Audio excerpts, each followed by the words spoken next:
Lula não irá à posse e só deve ligar para Trump e dizem diplomatas. Telefonema será após a cúpula do G20. Lula do PT não deve participar da posse de Donald Trump nos Estados Unidos. De acordo com diplomatas, ele apenas irá telefonar para os republicanos daqui a algumas semanas.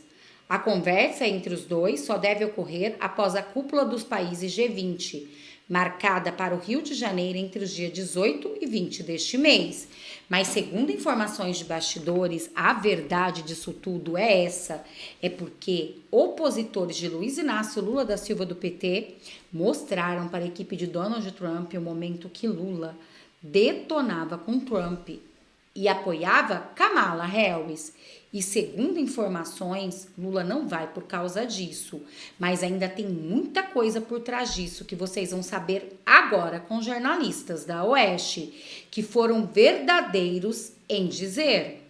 Da CNN Internacional que o presidente eleito dos Estados Unidos, Donald Trump, precisa pensar como um habitante do planeta Terra ao tomar medidas relacionadas ao meio ambiente.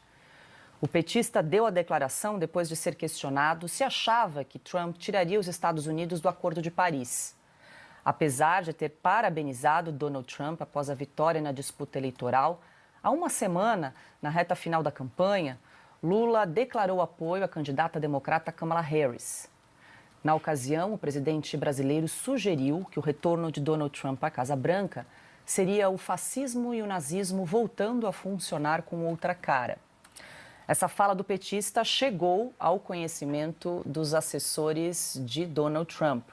E aí, Alexandre, repercutiu que durante o encontro na Flórida, a equipe de Donald Trump teria assistido essas declarações do presidente Lula, exibidas por políticos brasileiros que fazem oposição ao petista. E quero te ouvir se você acha que pode ter algum tipo de retaliação em razão aí dessas falas do presidente Lula ainda durante a campanha, né, declarando apoio a Kamala Harris e falando em volta de fascismo e nazismo em eventual vitória de Trump, que acabou se confirmando. Sim, certamente. Porque é muito grave chamar alguém de nazista. Como se sabe, nazista é o partidário do Partido Nacional Socialista dos Trabalhadores Alemães, né? Não sei se ele sabe disso. Fascismo também, né? O fascismo do Mussolini e o nazismo do Hitler. Ele está atribuindo isso a Donald Trump, né? Em véspera de eleição, com uma acusação gravíssima em véspera de eleição, tentando interferir numa questão absolutamente interna dos Estados Unidos, que é a eleição.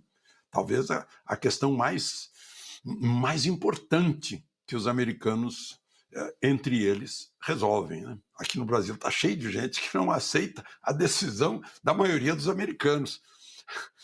Uma maioria de quase 60-40, né?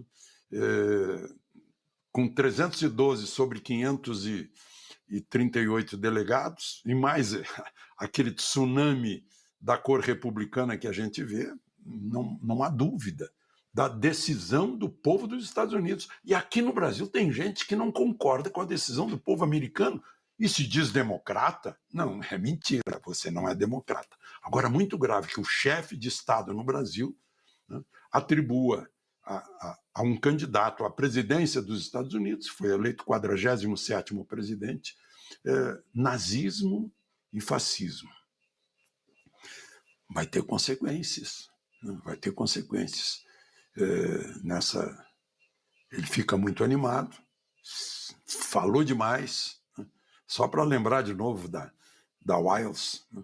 Ela segurou muita coisa do Trump, que lá na outra eleição ficava atabalhoado, desorganizado, improvisado. Ela botou ordem, como vocês lembraram aí, estrategista, e botou ordem, durona, botou ordem. Essa ordem vai continuar. E certamente ela vai ficar sabendo também, né? Trump já soube lá na Flórida. Claro que era para saber, porque foi uma declaração pública, para todo mundo ouvir, né? Que o presidente do Brasil qualifica o presidente da maior potência econômica e bélica do mundo como nazista e fascista. Gravíssimo. Deixa eu ouvir a Ana também sobre essa declaração do presidente Lula, quando ele se manifestava sobre a possibilidade de Donald Trump tirar os Estados Unidos do Acordo de Paris. Lembrando que no primeiro mandato, o Donald Trump tirou o país, Joe Biden reinseriu os Estados Unidos no acordo e agora surge essa discussão se Donald Trump fará a mesma coisa nesse segundo mandato. Ana.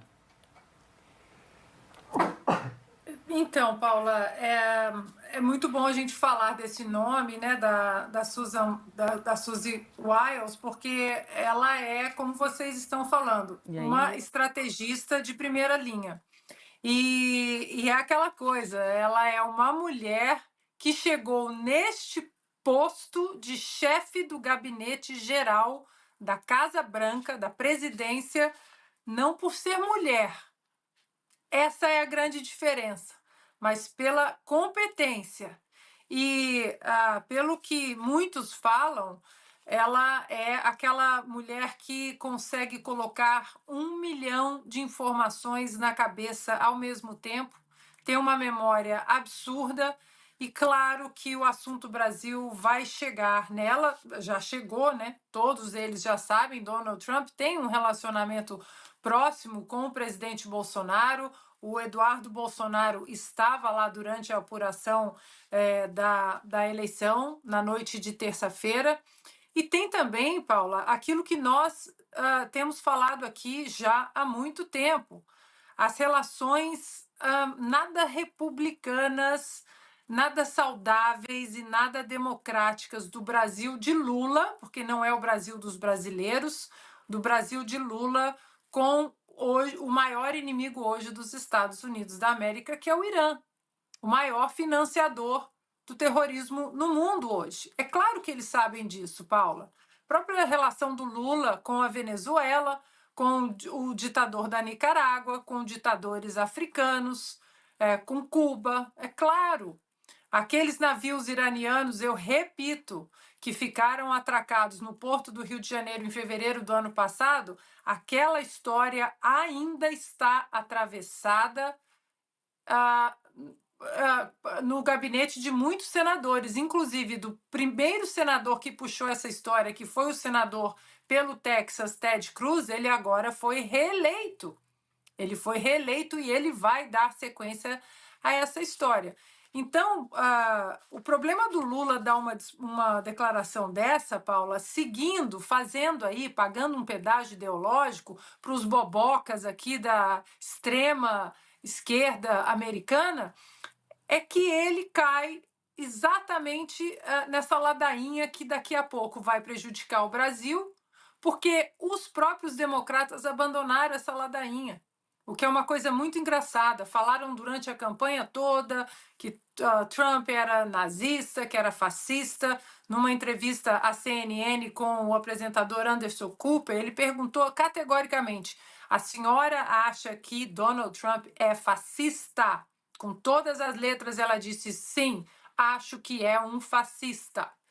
E embarcaram nessa onda, que até Ronald Reagan sofreu com essa onda de que é nazista. Se vocês procurarem na internet, vocês vão achar fotos, montagens do Reagan com aquele bigodinho que eles colocam em todo mundo, todos os dissidentes e opositores políticos. Só que ontem, o discurso do Joe Biden foi de uma transição pacífica de poder, que Donald Trump está convidado, vou almoçar com ele essa semana. Peraí, o cara é o Hitler, mas você vai promover uma transição pacífica de poder para o Hitler? Você vai almoçar com o Hitler essa semana? Ou seja, não para em pé, Paulo. Não para em pé. Eles já voltaram no discurso mais brando e o Lula agora vai pagar o preço da boca grande que tem. Piotr, deixa eu te ouvir. Acho que é importante a gente explicar para quem nos acompanha alguns detalhes aí desse Acordo de Paris, que Donald Trump resolveu retirar os Estados Unidos, Joe Biden reinseriu e agora, obviamente, surge essa discussão novamente. Salvo engano, o Donald Trump já se manifestou de que, se tiver oportunidade, vai tirar os Estados Unidos novamente desse acordo. O que está em jogo? Está em jogo a autonomia americana e até porque o Acordo de Paris ou todos esses acordos climáticos estão na mão do que se pode chamar aí, ou que se convencionou chamar de globalistas, e eles não conversam, eles querem impor. E isso não combina com a agenda de nenhum país. A China também não cumpre acordo, que teve uma guerra comercial com os Estados Unidos, inclusive na gestão Trump. Eu vou só começar por um ponto que a Ana falou sobre a boca grande do presidente brasileiro, o que demonstra claramente como o presidente Lula está absolutamente despreparado para o cargo que ele ocupa. Eu vou reafirmar. Não se dá uma declaração como essa. Você que faz parte de um outro país, você que lidera um outro país, você se prepara para os dois cenários. Se Câmara vencesse e se Trump vencesse. E você dá declarações, aquelas básicas da diplomacia. É uma decisão do povo americano, é importante que a democracia prevaleça, é importante que a vontade do eleitor prevaleça. Você não vai além disso. Quer um exemplo? A China se preparou para os dois cenários. A China não deu nenhuma declaração de que se Trump vencer, Trump é isso ou aquilo, ou a Câmara é isso ou aquilo. Não! Olha o pragmatismo dos chineses, aos quais a gente pode imaginar, o Lula acha que está sob a agenda dos chineses. Vou falar porque os chineses não querem falar. Bom, se é isso, meu Deus, então perdemos completamente a soberania, inclusive da defesa dos interesses brasileiros. Você não faz uma declaração dessa porque ela ajuda absolutamente em nada e atrapalha absolutamente em tudo. Você está dizendo que o presidente dos Estados Unidos, eleito pelo voto democrático, popular, ganhou em tudo que podia ganhar, é fascista e nazista. E outra, primeiro que o Lula não sabe o significado, provavelmente não sabe o significado de nenhuma das duas expressões. O que é um desrespeito às vítimas do fascismo e do nazismo também, as vítimas históricas, desde a Segunda Guerra Mundial. Mas vamos lá. Sobre o Acordo de Paris, o problema desses acordos é que eles são costurados com uma agenda de impor sanções ou impor limites aos países. O Acordo de Paris pressionava os americanos em relação à exploração de petróleo de xisto, como eu cito aqui com alguma frequência. Os americanos, sob Joe Biden, abandonaram aquilo, tiveram um problema com isso e passaram a importar petróleo da Venezuela. Agora, me pergunto todo dia, quem acha que o Acordo de Paris prevalece sobre qualquer coisa dentro de uma ditadura ou de uma bagunça institucional como é a Venezuela? Quem acha que ali vai prevalecer alguma coisa que venha de Paris? E outra, o petróleo que explora na Venezuela, da forma como se explora, alimentando uma ditadura, é muito pior do que qualquer coisa, até porque a exploração de xisto, só para trazer para o espectador, ela é muito traumática para o terreno. Se você não fizer uma recuperação do terreno, aqui no Brasil se faz exploração de xisto. A Petrobras, sob ordens do IBAMA, determinações do IBAMA, vai lá e recompõe o terreno. Na China, lá atrás, era o que se chamava de deixar solo lunar. Ficava aquelas crateras todas e ninguém recuperava. Óbvio que nos Estados Unidos você tinha essa recuperação. Nós estamos falando de um país ocidental que tem uma série de empresas preocupadas, enfim, olhares preocupados com relação a essa questão. O problema do acordo é que você não consegue convencer nem a China nem os Estados Unidos dentro de um limite em que, obviamente, esses países consigam recuperar sua economia ou fazer crescer ainda mais. Eu tenho agora um presidente que foi eleito com uma demanda gigantesca popular e uma autorização ainda maior, porque nós estamos vendo o tamanho da vitória dele, que tem que recuperar. Há meios de fazer e atender as questões ambientais, mas não vai ser com uma agenda xiita ambientalista, porque hoje boa parte desses acordos internacionais está na mão de quem tem um certo xietismo ambiental. Ninguém quer destruir o planeta Terra, ninguém em sã consciência. Agora, de que forma nós vamos trabalhar essa questão? Veja o que, por exemplo, esses acordos aqui na relação da Amazônia.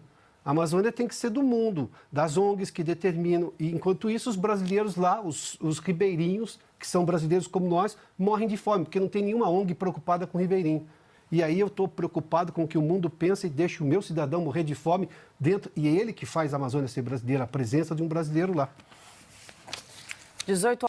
E olhem agora esta bomba envolvendo o governo de Lula. Na verdade, o líder do governo, Randolph Rodrigues, uma verdadeira bomba que eu vou trazer agora para vocês, que acabou de sair. CGU vê 13 milhões de emendas irregulares a ONGs e cita Randolph Rodrigues, líder do governo de Lula. Controladoria aponta direcionamento de recursos em 6 de 10 entidades analisadas. O senador do PT diz seguir critérios de transparência, mas a verdade não é bem essa não. Olha o que diz a CGU. Ligada ao governo de Lula, constatou irregularidades em 6 dos 10 repasses de emenda PIX e ONGs analisados pelo órgão. Com a indicação expressa pelo parlamentar de beneficiário ou do objetivo específico para aplicação dos recursos, em valores que somam cerca de 13 milhões, de acordo com o relatório preliminar concluído na quinta-feira, dia 7, obtido pelo Folha, essas indicações foram evidenciadas em ofícios expedidos pelos próprios parlamentares e em despachos nos respectivos processos administrativos. Dentre os citados pelo relatório da CGU estão o senador Randolph Rodrigues, líder do governo do Congresso. Ele, lógico, nega irregularidades. A análise elaborada pela determinação do ministro Flávio Dino do STF também identificou sobrepreços nas contratações, falta de capacidade técnica para execução de objetos e ausência de chamamento público para a escolha das ONGs. As emendas PIX são verbas direcionadas por parlamentares para cofre de prefeituras e governos estaduais, sem necessidade de apontar como recurso será usado. Não é só isso não. Também foi constatado que não houve processo de seleção da organização por meio de chamamento público. A controladoria ainda aponta que as definições sobre a cidade, as instituições executoras e os projetos foram estabelecidos expressamente pelo parlamentar outrora da emenda. No caso, citaram o líder do governo, Randolph Rodrigues. Olha quantas irregularidades. É escândalo atrás de escândalo. É mais um mega escândalo no governo Lula. E agora envolvendo emenda PIX e ONGs. E a gente sabe como o governo trabalha em relação a essas ONGs, né? E vocês, gente, sabiam de tudo isso que estava acontecendo no governo Lula? Também gostaria que vocês deixassem aqui nos comentários o que vocês acharam desta briguinha entre Donald Trump e Luiz Inácio Lula da Silva do PT. E o que realmente pode acontecer com a esquerda aqui no Brasil. Deixe aqui nos comentários, não deixem de opinar. Tanto vocês quanto a sua opinião é muito importante para mim. Também gostaria de fazer um convite muito especial para vocês. Se vocês são de direita, apoiador do presidente Bolsonaro e ainda não é inscrito no Notícias Top, eu te convido a se inscrever nesse canal. E vir fazer parte dessa família de direita você também. Gostaria de desejar um dia mais que abençoado e que vocês deixassem aqui o seu nome, de qual cidade vocês estão falando, para a gente se conhecer um pouco melhor. Eu me chamo Renata e moro no interior de São Paulo, Taubaté. Muito obrigada a todos, só não esquece de compartilhar. Até nosso próximo react.